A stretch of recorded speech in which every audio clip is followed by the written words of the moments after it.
જય માતાજી મિત્રો, દેશી રેકોર્ડિંગમાં ફૂલ દેશી વાર્તાઓમાં તમારું સ્વાગત છે। તો મિત્રો, નાગવાળો નાગમતી વાર્તા તમે ધ્યાનથી સાંભળજો, ભાગ 3। તો મિત્રો, આમ પોતાની વાત પૂરી કરી અને દોને સારને કીધું કે હે નાગવાળા, આ વાત કહેવાનું તાત્પર્ય એટલું જ છે કે સોરઠની ધરતી ઉપર અપ્સરાયું હોય છે એમ મેં કેફમાં નહોતું કહ્યું। હવે થોડા દીમાં જેતપુરમાં ધીંગાણું ખેલાશે અને એ ધીંગાણે જે પહેલો પડશે એ અપ્સરાને વરસે। તો દેવીપુત્ર એટલે ચોપરાજવાળાની પડખે રહીને મલેચ્છો ભેરા ધીંગાણા મોડવા જ પડશે, નાગ બોલી ઉઠ્યો। આપ આમ સીધા જંગે જતા રહીશું તો બાપુ ગમરવાળાને જાણ થશે। તો એક સાથીએ નાગવાળાને કીધું, તો રાજી થશે, તમે તમારી વાત કરો, જંગે આવો છો કે પાછા વળવું છે? નાગવાળાએ બધાને કીધું, સાથીઓને। બધાએ નાગવાળાની સાથે જ રહેવાનું નક્કી કર્યું।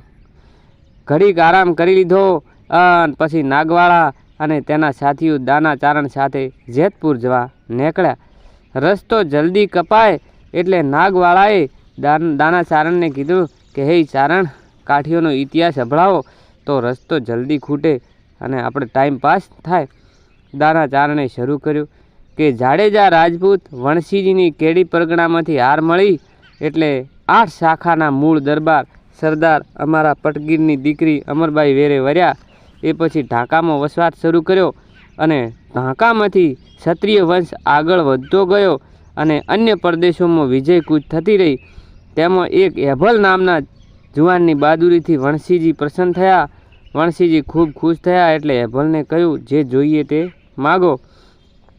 એ ભલે તક ઝડપી અને માગ્યું કે અમે પણ તમારી જેમ 8 કાઠી કોમમાં ગણાઈએ અને કન્યાઓને પરણી શકીએ કાઠીઓની। વણસીજીએ માગવાનું વચન હતું, પણ એભલની માગણીથી એમને માઠું લાગ્યું। એનું કારણ હતું રાજપૂતની આ કોમ કાઠી ગણાતી, એટલે કાઠી એટલે કઠણ, જંગમાં ખપી જાય, વચન માટે પોતાના પ્રાણ ન્યાછોવર કરે। રાજપૂત કોમ પટગીર ગણાતી। કાઠી પટગીર રાજપૂતીની ઉત્પત્તિની કથા હજારો વર્ષ જૂની છે। પાંડવો જ્યારે વિરાટનગરમાં ગુપ્તવાસમાં હતા ને ત્યારની વાત કરો તો કૌરવો પાંડવો સતા થાય માટે વિરાટનગરની ગાયો વાળે જવા લાગ્યા। ત્યારે વિરાટનગરની ગાયોને બચાવવા એકે ક્ષત્રિય આગળ ના આવ્યો। ત્યારે સૂર્યપુત્ર કર્ણ મેદાને પડ્યો અને પોતાના પિતા સૂર્ય ભગવાનને આપેલ સંજીવની મંત્રનો ઉપયોગ કર્યો અને કાષ્ટમાંથી એક પુરુષનું સંજીવન કર્યો અને વિરાટનગરની ગાયોને કૌરવ પાસેથી પાછી લાવી। કર્ણએ ઉત્પન્ન કરેલા આ યોદ્ધો કષ્ટી તરીકે ઓળખાયો અને કાષ્ટમાંથી જન્મેલો એટલે કાષ્ટી આગળ જતા કાષ્ટીનું અપભ્રંશ કાઠી બન્યું અને એ કાઠી પુરુષનું નામ હતું વૃષકેતુ। એ વૃષકેતુના વંશજોને રાજપૂતોએ રાજપૂત ગણવાની ના પાડી દીધી। આમ છતાં સૂર્યને પોતાના જન્મદાતા ગણાવી અને તે પોતાને સૂર્યપુત્રો તરીકે ઓળખાવા લાગ્યા ને તેમનો વંશ પંજાબ, પછી સિંધ અને પછી 10મી સદીમાં કચ્છ આવ્યો અને કચ્છના થાવર પરગણામાં સ્થાયી થયો। અને કચ્છમાં આ કાઠીઓએ જાડેજાઓ સાથે સંબંધ વધાર્યા। સમય જતાં કાઠીઓને કચ્છના લાખા ફૂલાણી સાથે વોકવું પડ્યું એટલે કાઠીઓએ કચ્છને રામેરામ કર્યા અને ગેડી પરગણા વાઘેલા રાજાના આશ્રિત બન્યા।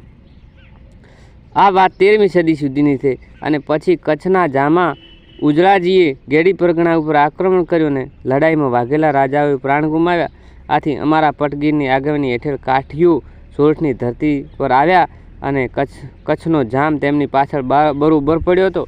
એથી કોઈ તેમને આશરો આપવાની હિંમત કરતો નહોતો, પણ એ વખતે તેમણે બહાદુરીથી કચ્છના જામને લડત આપી અને સોરઠ છોડ્યું નહીં અને સોરઠમાં જ સ્થિર થયા।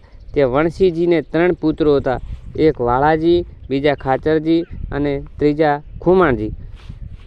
વાળાજી અમારા પટગીરના વંશજના અગ્રણી બન્યા।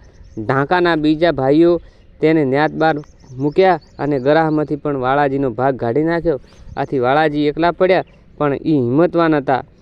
સોરઠના વિવિધ વિસ્તારો ઉપર આક્રમણ કરી અને વાળાજીએ અનેક પ્રદેશો પર વિજય મેળવ્યો અને જેમાં થાન, ચોટીલા, પોંચાલ, જસદણ, જેતપુર અને બિલખા જેવા પ્રદેશનો સમાવેશ થયો હતો. આ પ્રદેશોમાં કાઠીઓનું સામ્રાજ્ય રહ્યું અને આગળ વધ્યું. એથી આ બધો વિસ્તાર કાઠિયાવાડ ગણાય. ધીમે ધીમે તે સૌરાષ્ટ્રનો મોટો ભાગ કાઠિયાવાડનો જ ભાગ બની રહ્યો અને ભાઈઓએ જે કર્યું તે પણ વાળાજીએ પોતાના ભાઈઓને યાદ રાખ્યા અને પોતાના તાબાના પ્રદેશોના 3 ભાગ વહેંચ્યા. જેતપુરમાં વાળાજી રહ્યા, પોંચાલ પ્રદેશમાં ખાચરોને આલ્યો અને પ્યારો પાઠ ખુમાણોને ભાગે આવ્યો. આમ કાઠીઓની 3 વાળાજી, ખાચર અને ખુમાણ શાખાઓ મુખ્ય બની અને તેઓ વચ્ચે દીકરી વ્યવહાર થાય નહીં. જ્યારે અમારા પટગીની શાખાના જે કાઠીઓ થયા એ આડા કાઠી તરીકે ઓળખાયા અને આડા કાઠીઓના વંશની દીકરીઓ સાથે તેઓ બેટી વ્યવહાર કરતા. જેતપુરમાં જેતજી વાળા થયા, તેમના દીકરો એટલે ચોપરાજ વાળો. સમિયાણામાં એમના ભાયાત ઘમરવાળા થયા, એમનો દીકરો એટલે તમે નાગવાળો. આમ કહી અને ચારણે નાગવાળાને કાઠીઓનો ઇતિહાસ કહી સંભળાયો.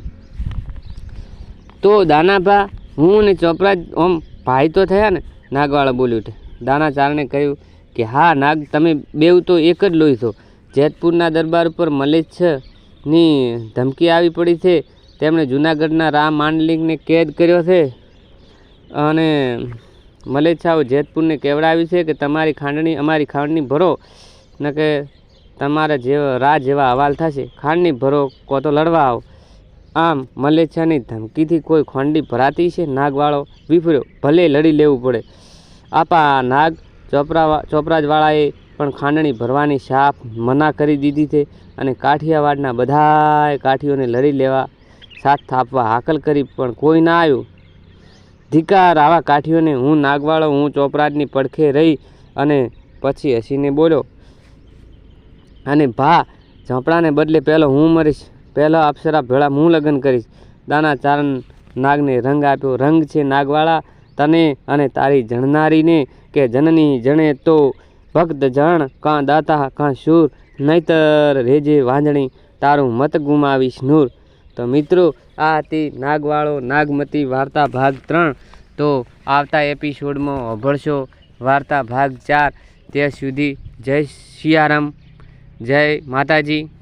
તો મિત્રો, અમારી ચેનલને સબસ્ક્રાઈબ ના કરી હોય તો સબસ્ક્રાઈબ કરી દેજો, જેથી નવી વાર્તાઓ સાંભળવા મળશે સૌથી પહેલાં તમને. જય માતાજી.